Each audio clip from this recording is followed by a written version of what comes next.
Well, welcome everyone to the Tenement Museum's book talk this evening featuring author James Nevius. I'm Dave Favaloro, Director of Curatorial Affairs at the Tenement Museum, and I'm glad to be with you virtually this evening. Thank you for tuning in. Before we get started, if you're watching this event live, you can ask questions and add comments throughout the event. We'll have dedicated time at the end for answering all of your questions, but please feel free to ask them throughout the event, throughout the conversation, and throughout the talk. If you're not familiar with the Tenement Museum, we tell the stories of immigrants, migrants, and refugees in the United States, and we're a history museum located on New York's Lower East Side.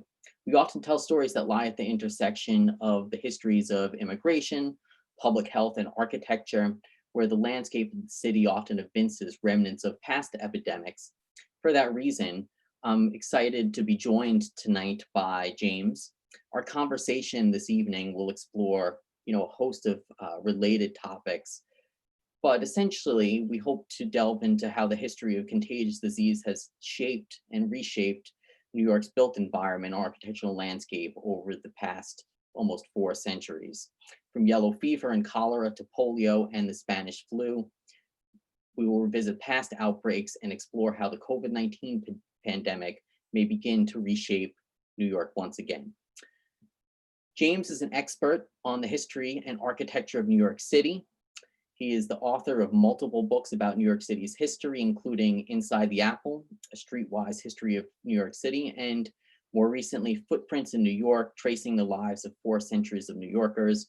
He is also a contributing author to The Guardian and Curbed, where his recent article, New York's Built Environment Was Shaped by Pandemics, took an in-depth look at our topic this evening. So we'll go ahead and jump right in. And James, thinking about what we wanted to discuss this evening, I was interested to hear a little bit from you, your background, some of the things you've written in the past, and more specifically, your recent Curbed article that I mentioned, New York's Built Environment Was Shaped by Pandemics. What sparked the idea for you to take on that topic in that venue? What moved you to write that piece? Yeah, thanks again for having me, Tenement Museum. Thank you, Dave. What really sparked it was, in part, I wrote this article pretty early on in lockdown, and part of it was spurred by my own desire to feel productive. Quite honestly, it was like, okay, I have this wealth of knowledge that I can tap into. What can I do to spread a little knowledge? But what really was the driving factor was that if you study New York City history, you know that these sorts of pandemics happen with regularity, whether it's going all the way back to the Dutch colonial era, even before the Dutch colonial era. We had smallpox in this country before the Pilgrims showed up on the Mayflower.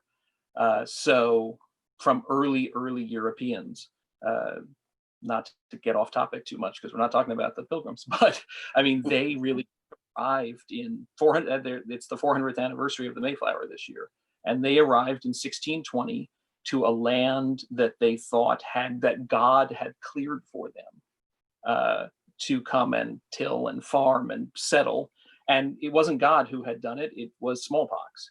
And in the years between Christopher Columbus and the arrival of the Pilgrims, European disease had already shaped the country. So by the time New York City gets going, we have yellow fever, cholera, tuberculosis, which is kind of a different category, polio, 1918 influenza, the so-called Spanish flu. Each of these was a crisis that, studying the history, it kind of almost seems like each time it happens, like, oh my God, this thing is happening that has never happened before. And one of the beautiful things about history, and one of the sad things about history, is that when you take a step back, you can see, oh, these things actually have happened before. And it's not always exactly the same, but patterns in the history begin to emerge. So that's what sort of interested me.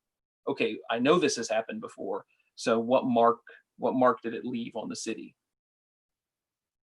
Right, and I think that's an important component of your piece, because I think certainly there are a lot of folks out there writing about this topic at this time, from different sorts of arenas of expertise, historians and otherwise.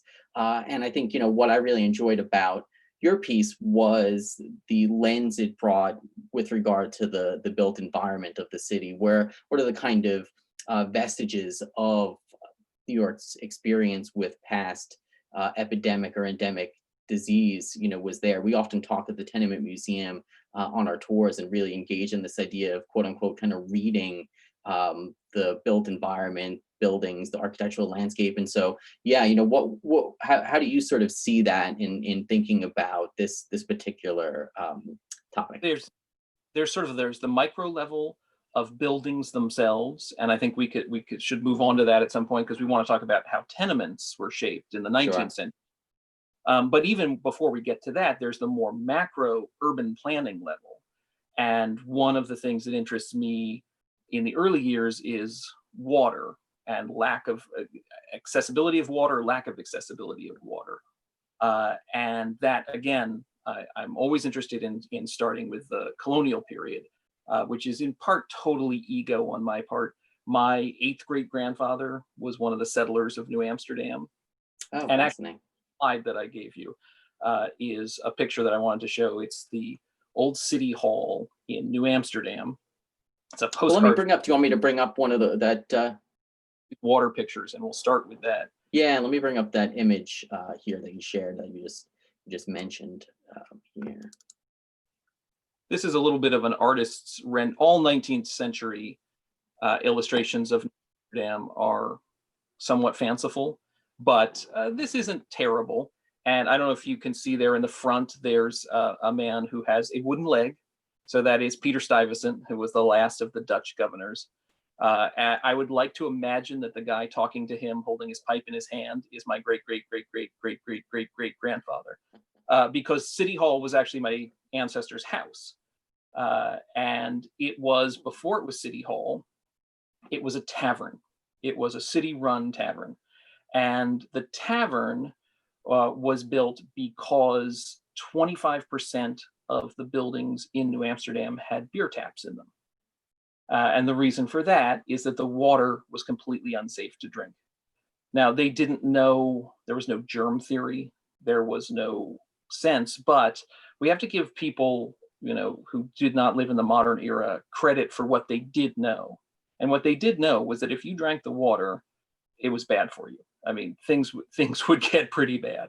So the fact that no other category of building existed that was 25% of New Amsterdam, except for taverns and places that served beer. Because beer, they thought it was the alcohol. They didn't realize that it was the heating of the water in the production of the beer that actually killed the germs. They thought it was the alcohol. But they knew from the get-go. Why didn't they have good water? Well, in part because Manhattan, especially Lower Manhattan and New Amsterdam, really was only the southern tip of the island to Wall Street, plus a few outlying areas. There's no fresh water down there. The Hudson River stays salty all the way up to the Tappan Zee Bridge. The East River is not a river. If you were to sink a well in Lower Manhattan, there's a very good chance you're going to come up with salt water. So the next slide is a picture of a water cistern that was right next to where this tavern was. You can still go see this. It's uncovered. It's on the Pearl Street side of a building called 85 Broad Street. And you can see these nice bricks of this Dutch era water cistern. But this was water for washing clothes and doing that sort of thing. This was not water to drink. So in the earliest period of the city, water it's a problem. And the city's population at the time of the English takeover in 1664 is, a couple thousand people at most. 100 years later, at the American Revolution, it's 15,000 people. In 1800, it's 60,000 people. And they're all still like living downtown, and they don't have access to fresh water. So one of the stories that I like to tell is that Aaron Burr, who was at the time Vice President of the United States, or about to be Vice President of the United States, founded a company called the Manhattan Company. And it's famous because at the 11th hour after founding this company, he had a provision snuck into the charter that said any money we don't spend on laying pipe, and the next slide is some wooden water pipe that they laid that was uncovered in Lower Manhattan. So Burr had the state approve a charter that said any money we don't spend on water, we can spend doing whatever we want to. And he used that money to found what became the Bank of the Manhattan Company, which is today in Chase. So they did lay water pipes, but the source of that water was getting continually contaminated, because the source of that water was a thing called the collect pond, which I can show a picture of. I actually can't see my camera. So, see that picture? A little bit over to your left, I guess. Better? Keep going. There we go. Yeah, it's a little bit better. There we go. I can only see you, Dave. I can't see myself. So anyway, the collect pond is where Foley Square now stands, and I'll try to wrap up this story, but it had been a freshwater source for the people who could afford good fresh water. It was often carried in caskets down and barrels down into the city. By the time Aaron Burr is laying this water system, it's been contaminated by slaughterhouses and tan yards and industry. And so it becomes a stinking mess. It gets drained. They build a canal to drain it into the Hudson, and that ultimately is what we call Canal Street today. And the Lower East Side as a neighborhood is born as the Five Points through the kind of terrible fill job they did. So all of this, the thread here is that because New York City was starting to realize that they needed water, an entire neighborhood ends up getting born.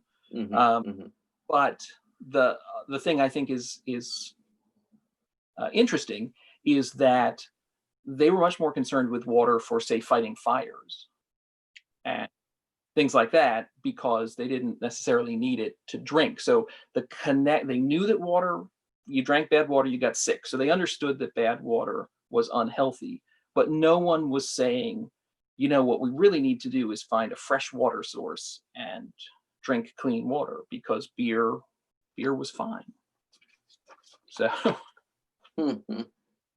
I'll quickly just look at the next slide. It's the Croton.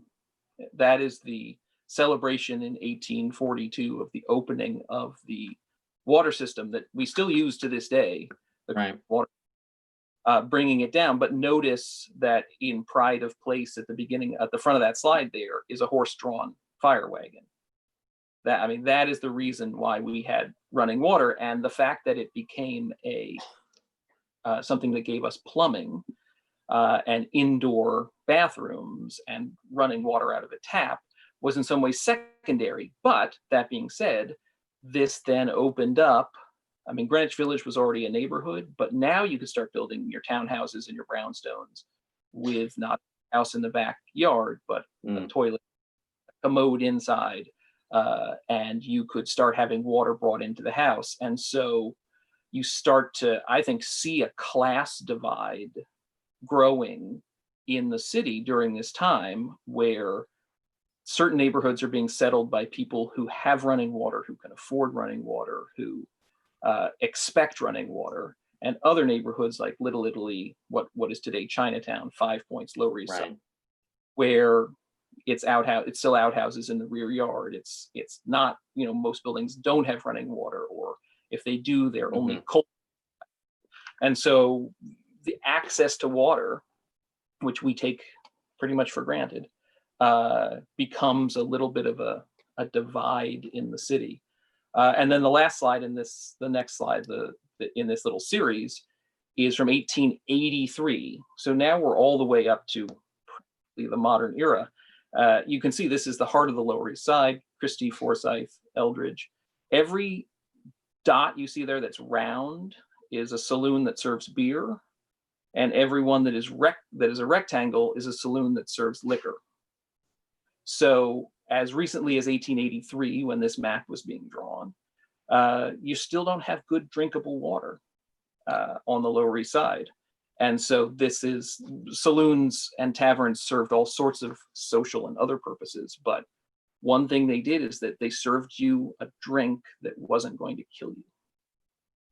Yeah, it's a familiar map to those of us at the Tenement Museum and some of our visitors. I'm going to bring us back here while I mention this, and that's one of these round sort of dots on there on the west side of Orchard Street between Delancey and Broome is the Lager Beer Saloon of John and Caroline Schneider, the story of which we tell on the museum's shop life tour. Okay, all right, we're back. So that's a really, I think, interesting segue. This idea, which I think we'll explore further, right? That the experience of epidemic or contagious disease historically has had a significant kind of social or class component, and I think one of the ways, of course, that we talk about this phenomenon at the Tenement Museum is through the experience of immigrant, migrant and refugee families living in buildings like those we interpret today at the museum, 97 Orchard, which I've just mentioned moments ago, and 103 Orchard Street. And so, what do you think? How do you think about sort of that in particular, right? The tenement kind of looms large in how we think about the history of the city generally, the history of the Lower East Side, in specific Right. senses and ideas. But yeah, what's the way in which you think about the ways that past epidemics have shaped tenements? Well, I mean, definitely there's this idea that I was just touching on, that the city started to grow up at a certain point into sort of wealthy precincts and less wealthy precincts. So upper class, working class. And all of these classic splits in New York: native born versus Right. immigrant. And they became physical, they're geographical, I should say, boundaries. The Lower East Side became a precinct that everybody knew was the Immigrant Precinct. And one of the aspects of chain immigration is that you go someplace where there's somebody who looks like you, is from your family, is from your county, speaks your language, shares. So it's a self-fulfilling. But what I was going to say is that in the brownstone, we'll call them the townhouse neighborhoods, the architecture so much isn't being, other than the fact that they have luxuries like plumbing, but that's not gee, what can we do to make ourselves healthier?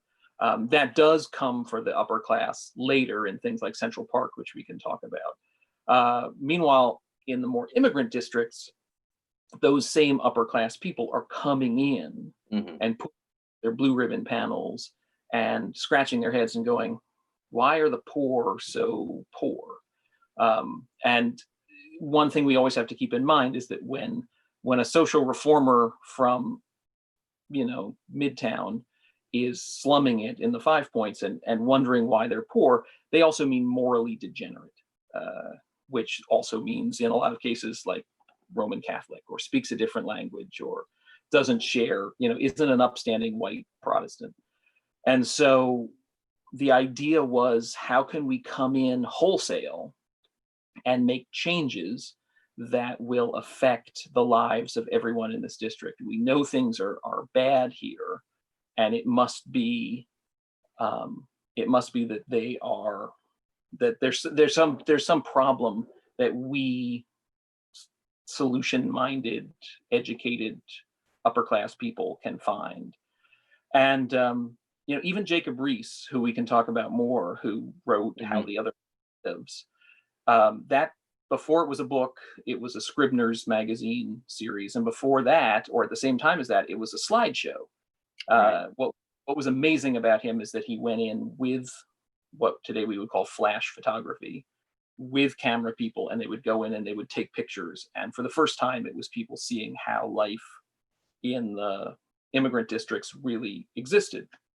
and we'll forget about the fact that Jacob Riis staged all his photos, but they were photos, and he had a magic lantern show, and he would take it on the road, and the second to last slide was Jesus on the cross, because he wanted you to get the message that yes, things were bad in these districts, but a little faith, and by that he meant his faith, could go all the way.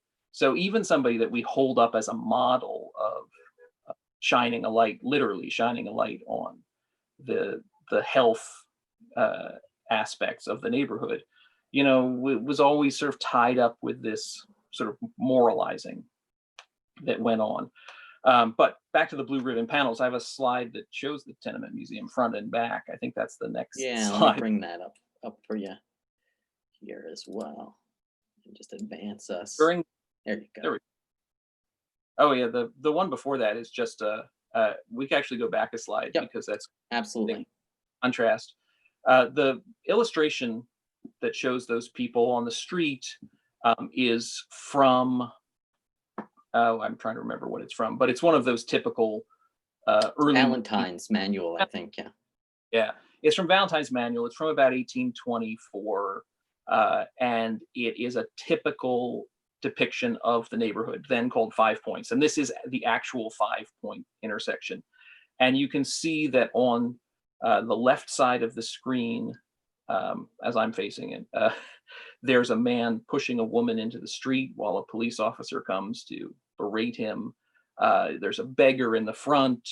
It's definitely a mixed race neighborhood. There was all sorts of coded messages that were being sent here, but it's the architecture I'm interested in. You can see behind them all of these mostly 2-story wood frame houses.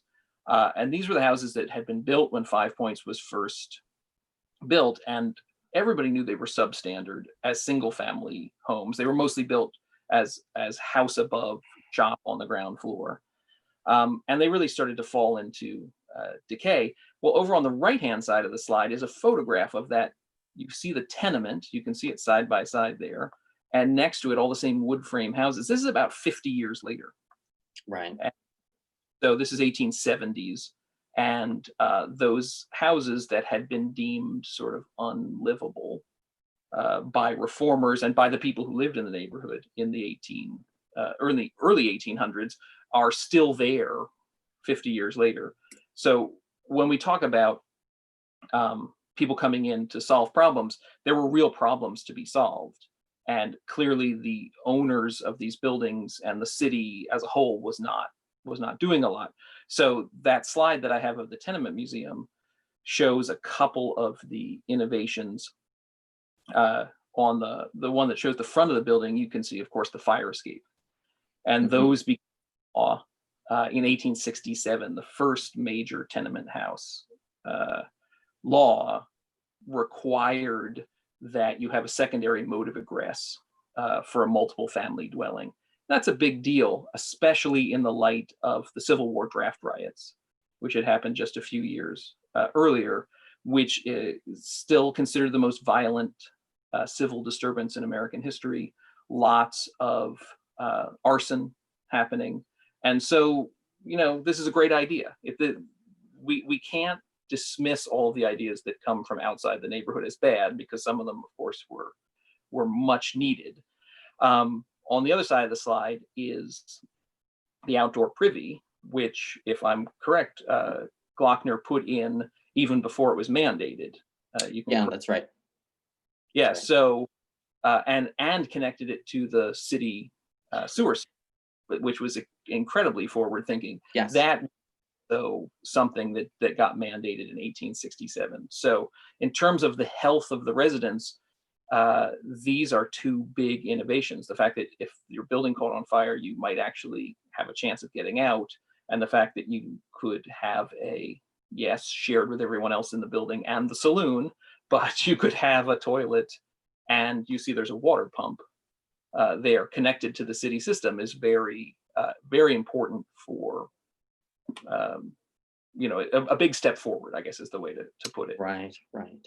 Yeah, I think one of the, you sort of hit on a number of things that I think is really interesting, and I I think is part of the kind of the underbelly of that story, the timing of the 1867 Tenement House Act that you just mentioned is not coincidence, right? It's something that comes on the heels both of the worst civil uprising, riot, however you want to describe it, arguably in the nation, certainly the city's history, and one of at least in that period, one of the last really sort of virulent and deadly cholera epidemics, right? And so, I think the the fact that the law comes after that, is always said to me that yes, in part, right, the reformers who argued for its passage, who lobbied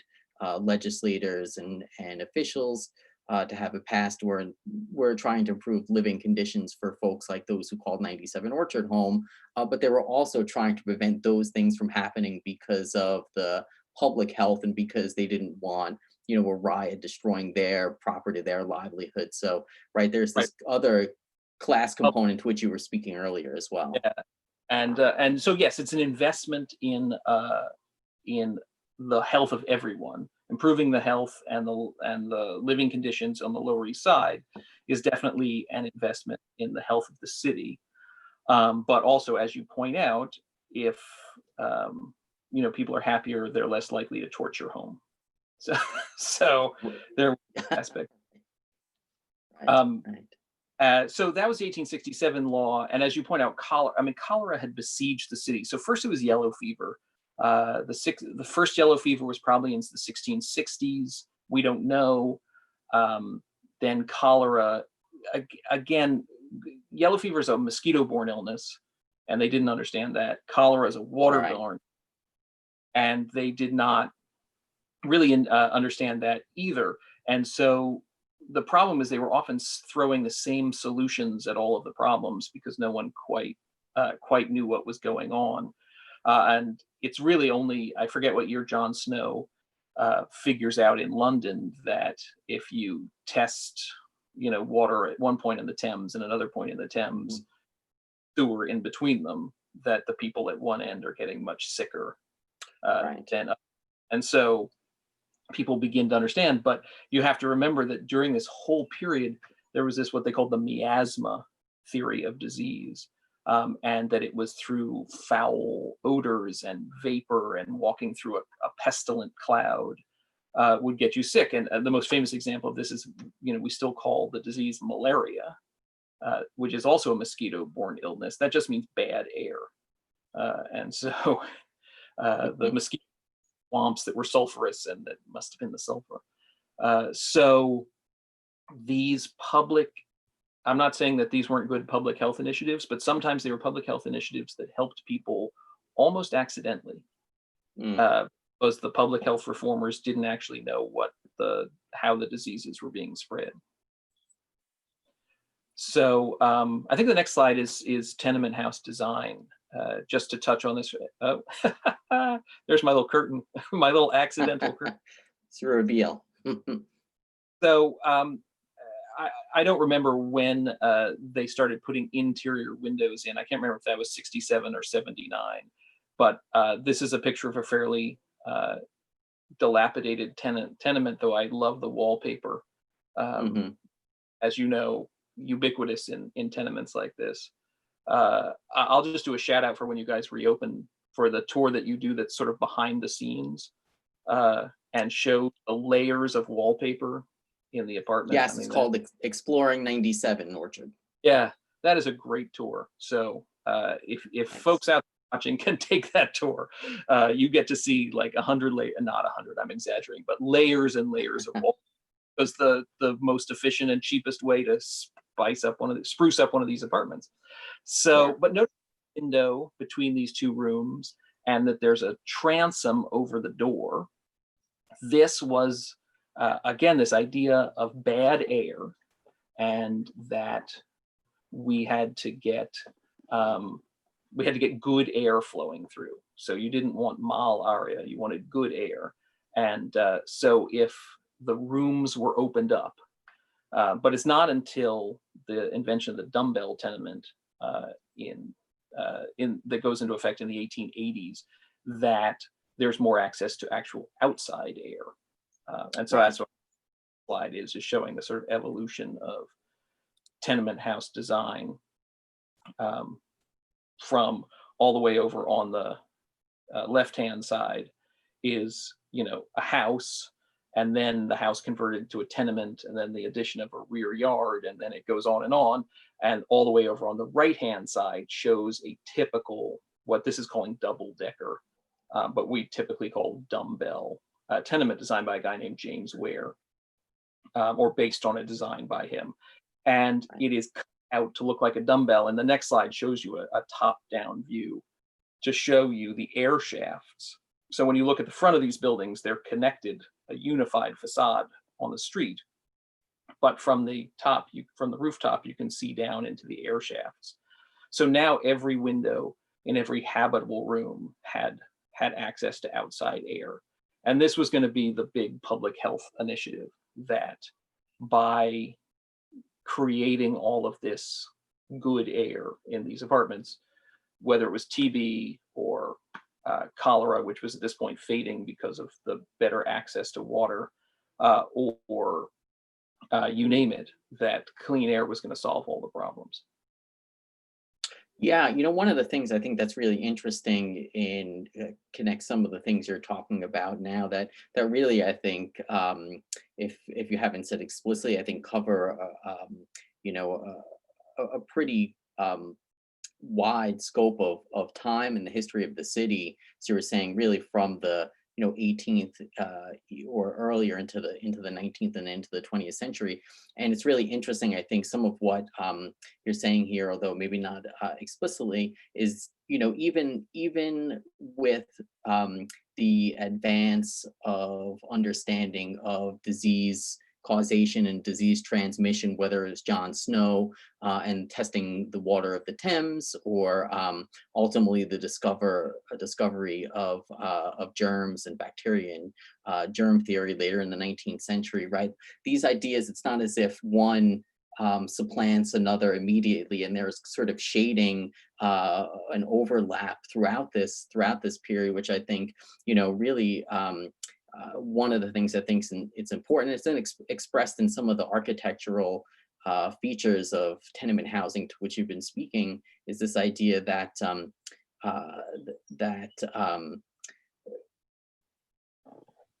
these ideas are existing really at the same time in some form, and are impacting how we see not only disease causation and transmission, but who's quote unquote responsible. How do we reshape the landscape of the city to better protect the health of its residents?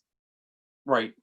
And how can get back a little bit to the moralizing aspect of it, will this improve every aspect of someone's health? Right. It's not about making them, it's not like a wholly capitalist, the healthier your worker, the more shirts you can sew in a day. Right. That aspect to it. But there's also this, how can we improve the sort of moral fiber? And that becomes from an architectural urban planning point of view, something that affects the city, because the city toys with this idea of slum clearance time and again, which is a double-edged sword. They can tear down some of the worst parts of the city, and then rebuild something that will, be this. Yeah. So that next slide is a great example of it. There we go. Build something that is healthful, helpful. So this picture on the left there is Bandits' Roost. That's a photograph by Jacob Riis, very famous. This was if you've been on Mulberry Street next to Columbus Park, you can see it, it's illustrated in the postcard on the other side of the screen, that Mulberry Street actually takes a little curve as it heads north. And at that curve, at I forget what the address was, like 58.5 Mulberry Street, there was an alley. and it was called Bandits Roost. And at one point, Reese went in and took a picture of the bandits. And you'll notice that the guys on the left, they're really tough with their hats. That one guy is cradling his double-barreled shotgun. Bunch of toughs hanging out the windows. And Reese's solution, so Reese took all these pictures and was an advocate for reforming the slum. But his advocacy often took the path of getting rid of the people who live in the slum, and getting rid of the buildings and replacing it with something like what used to be called Mulberry Bend Park, what is now called Columbus Park. And so to him, it was a win-win, because there would now be a park within walking distance of the overcrowded Lower East Side, and this sort of vile, depraved, I forget all the words he uses vile and depraved a lot, area would be gone. And this is a very small park. I mean, it runs a block east to west. It runs essentially a block north to south. It's quite a small area. I can walk around it, if I'm not interrupted, in about 5 or 6 minutes. I can navigate it. They kicked close to 10,000 people out to build this park. So it really shows you how densely populated the neighborhood was at the end of the 19th century, how necessary reforms were, but how heavy-handed the reforms could be. I'm here to tell you that Reese was not at all concerned with how to find housing for the 10,000 people who were kicked out of this area. So, and that contrasts to the city starting in the 1850s and through the 1870s building Central Park, and Central Park ostensibly as a place for these same working class immigrant New Yorkers to spend time, but what actually in its early years becomes a sort of playground for the rich, so that they don't have to spend money going up the Hudson River to the Catskills. Right. They can just hang out in Central Park. Let me bring us back here, because I want to be cognizant of our time here, and we spent a lot of time talking about the city's experience in the 19th century. We haven't even gotten into some of the or the first. We've got so the 20th century. We could spend quite a bit more time, but I want to make sure we have at least a few moments to talk about really, I think, what was the the impetus, as you were saying, for your piece in Curbed at the beginning of our hour here together, and that's what are the lessons of this history for our current public health crisis, right? How do you think the city will be reshaped, the urban environment, the built environment, the landscape of the city by COVID-19? Well, however it happens, it will be reactive. I think we have a hard time being proactive when it comes to some of these things, because the easiest thing for us to do is to look at the last disaster that happened and say, okay, what lessons can we learn from that? And they're not all pandemics. I mean, in Hurricane Sandy happens, and people are like, okay, should we change the housing codes so that buildings have to be higher off the ground and there's a flood zone? Should we build, they've been talking about building something out in the New York Harbor to literally protect the city. Obviously, the subway was inundated down at or Manhattan. So there's a sort of sense of, okay, these are the specific problems that happened during this pandemic. So we need to figure out how to solve them. And with COVID-19, it's going to be this question of, are we ever going to all want to be cheek by jowl in a Broadway theater again? Do we close down streets in certain neighborhoods so that restaurants can put their tables on the sidewalk, so that the restaurant can still seat as many people, but every table is 6 feet apart? People are going to come up with all sorts of innovations based on solving this particular set of problems. What I really think they should be doing is looking at what are the themes that emerge time and again that are not specific to this pandemic or this disaster, but what are the things that are universal to all of them. And one is resiliency, on a personal level, on a neighborhood level. The hardest hit neighborhoods right now in New York are like East Elmhurst and Corona, which Right. are all that where a lot of people do not have access to affordable health care. And so there is a direct connection. Why are Black New Yorkers dying at a greater rate than white New Yorkers? It's the same thing. It's a legacy of years of economic disparity. And so it's not so much about build a bigger hospital as it is how can we make sure that everybody who needs healthcare gets healthcare, because then they won't necessarily have the underlying conditions, and then they will be more resilient. How do we be more flexible in our thinking? I think a lot of people, I have friends who are like this, who were told time and time again, you absolutely cannot work from home. There's no way our company will ever function if everybody works from home. And now all of a sudden everybody works from home. And they're like, oh, maybe Right. that's the way to go. And it was the rigidity of the thinking that it took a pandemic to change people. Like, oh, this actually does work. So the question is, where else are we being rigid in our thinking in terms of the way cities function? Um, I don't have answers to these questions, but they're the questions that Sure, of should. course.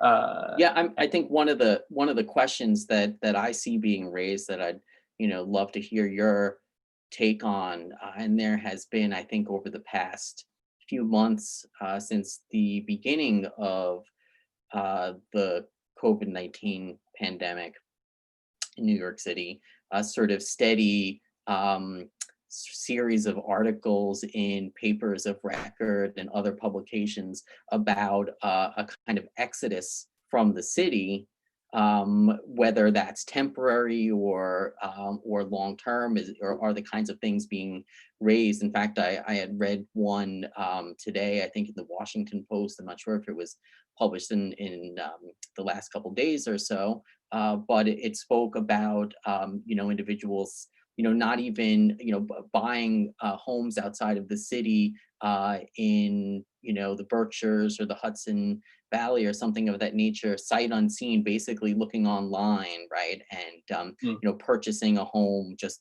via the photos, or the video tour on the real estate agent's website. And so is this much ado about nothing, or yeah, what's your sort of read of the?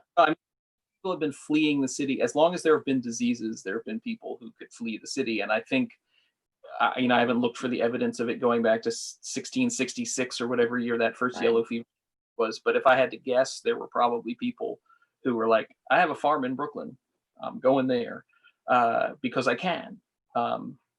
Certainly by the time we get to the 19th century and there's cholera epidemics, you read in the papers about people who had the means getting out of the city. And I think that what has always been the case is that for some people, that's their normal standard of living. I mean, if you are lucky enough that during Spanish influenza, the so-called Spanish influenza, Right. if had a mansion on the Upper East Side and a mansion in Newport and a coastal place in Maine, and you could determine that the house in Maine was probably the safest, you went there, and that in no way meant that you were abandoning the city. That meant that you were maybe taking your seasonal trip to your private island earlier. So there's always going to be that Hmm. group who have been Right. so economically able to move that they have moved. A step or two down from that are the people who have the ability to go someplace for their own safety and the safety of others. And in this pandemic, should I say, there's certainly people who, by leaving the city, some people think, oh, that's abandoning New York. But the other way to think about it is that's freeing up a hospital bed in New York. That's one less Sure. person in the city who will get, if they get sick, will get sick in New York. And maybe they've gone to burden the hospital system some other place. But there are definitely going to be people this time, and I think there have been people every time who have thought, is this the thing that is finally it for me? So, uh, Right. So it's not a sort of existential threat to urbanism, the idea of city living, in no, your and mind. every two people that leave, there are three people who are going to come in, and New York has always been that way. And there are, one thing about learning from history and seeing the cycles happen is that in no Right. time, and just back to 9/11 and the doom and gloom, and the city is over and no one's ever going to come to New York. And tourism in New York has, for the last 10 years, hit an all-time high every year, and Sure. the next year beats whatever incredible number it was, and we're up at 50 million or something. And so, yes, I bet next year we're not going to have 50 million tourists in New York City. But if someone tells you that they won't come back in 10 years, I think that person Hmm. is excited. Right. Right. Well, we're starting to get some questions from the audience. I want to, make sure we have a chance to respond to those. So, here's one of the questions that one of our audience members, one of our viewers, has raised, and they ask, at what point in medical history did they realize that living so close together and drinking contaminated water spread disease? Um, well, I forget. I mean, you're gonna. I'm gonna. I know that drinking contaminated water cause disease is ancient. People know Right. from ancient Roman, Greek times onward that things go bad in the same way that we, as sort of as animals, we can sniff a piece of fruit and smell that it's rotten and know we're not supposed to eat it. It's pretty early on. Knowing that you shouldn't have your well next to your outhouse is a sort of maybe innate thing that people knew, but people were still doing it well into the 1840s and 1850s. Hmm. But after big cholera outbreak in London, and then after repeated cholera outbreaks in New York, it started to become clear that if you had access to water and you had flushable toilets, diseases went down. Right. Yeah, I think it's, to sort of bring us back to this idea, as you had said before, it's in the mid 1850s that John Snow makes the discovery in London by testing the water in the Thames. Right. But this idea that, it's been a kind of triumphal narrative of scientific progress, and that Right. these things really, these sort of discoveries and changes in policy or protocol or how we think about building or infrastructure really happen in fits and starts over the course Right. of the history of I our city and others. always like to point out is it's one thing to pass a law, it's quite another to enforce a law. Yes. And Right. I was going to scan a picture, which I just couldn't lay my hands on, but I have a picture of rear outhouses behind a Hmm. tenement from the Depression. So it's from sometime in the mid 1930s. And so outhouses had been outlawed 50 years before that. But that didn't mean they weren't still going, because it's one thing Right. to out, but it's quite another to actually upgrade to indoor plumbing. So people might have known how these diseases were being spread. But if you're a landlord, you have to make decisions about what you're going to spend your money on, and you have to decide, Right. tenant's going to rat me out to the city? Does the city have enforcement muscle to actually come and bring anything to bear on me? Um, so I once got a notice from the city posted on my apartment door about a complaint. Hmm. The come I'm guessing the number here, but I think approximately 22 years after the complaint had been made. Oh, 22 wow. That's years. wow. So so complaining, you can complain to the city, but it doesn't necessarily always do any good. Sure. Sure. Another question about water, which I think is always a fascinating topic in this realm here. So another viewer asked about water tanks on tenement buildings. Were they common? Was that in lieu of plumbed in water? So if you have a response to that, not something I'm I've seen very, very frequently. Water tanks. No, I mean, I think that, In tenements specifically, yeah. I mean, most tenements were built to have no water. Right, So there was no running water at all. You got, or there was like let's bring it back to 97 Orchard, there was a pump in the rear yard, and then you would carry water up the stairs to your apartment. And I think as a lot of these tenements, and maybe one of these books would have the answer, but I'm going to grab it right now. But right, water pressure in New York City can basically get water up to the fifth floor of a building. It's not great. Above 5, you really need a water tank, but you right. can.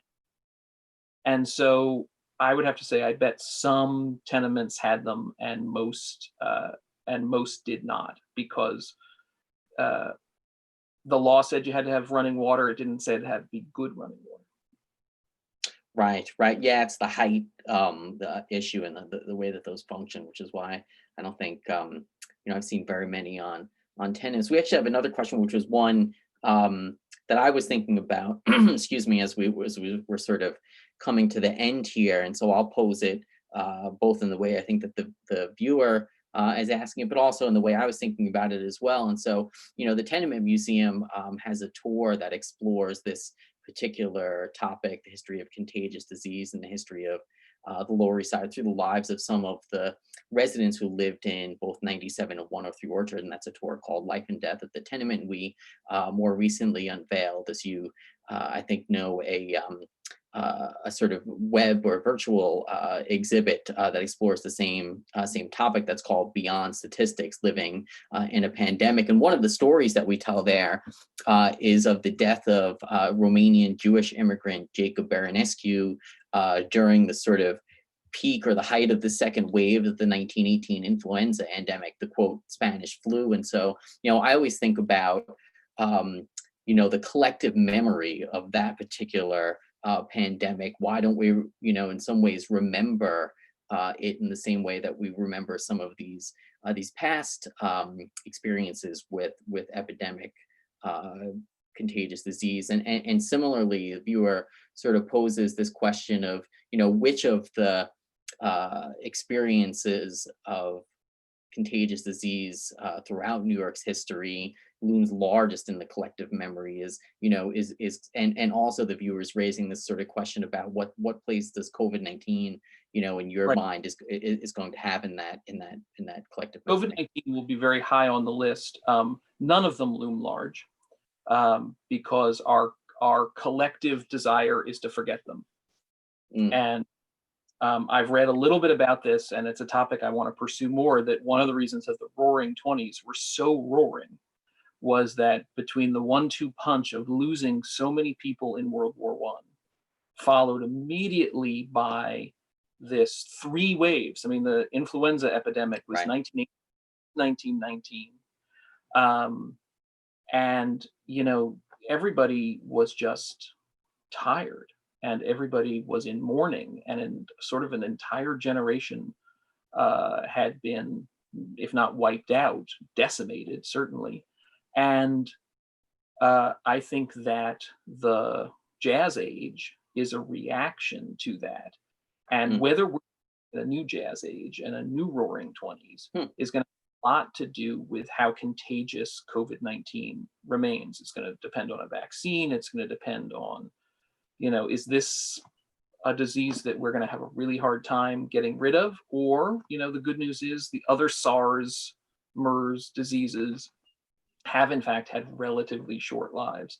I think sure. if these that we can start going out with some semblance of safety and not feel like we have to be masked all the time, and can actually, be in places, not only are we going to see we're going to see like an over resurgence. We are going to see potentially another, like, everybody wants to do all the arts and all the music and all the concerts and Right. and We all the hope travel to so. every. Yeah. And so there's going to be a kind of bacchanalian uh, overreaction to things being Mm, safe, if indeed they become safe again. And sure. I think perhaps, what's so worrisome to so many of us is, and must have been the same in 1918, 1919. Just this fear of, I don't know how this story ends. Now Right. we have the benefit of hindsight, and we can look back at influenza and we can see all the terrible things it did, but we also see how it went away. And we just don't know at this point. Right, right. Yeah, it sort of raises the question for me. It's obviously a connected question, but in some ways returns us back to the core sort of focus or lens on the built environment, and that is that we don't see um, concrete memorials of any kind to the 1918 influenza pandemic, Right. for example, right? Um, do you think that that'll be different with COVID-19?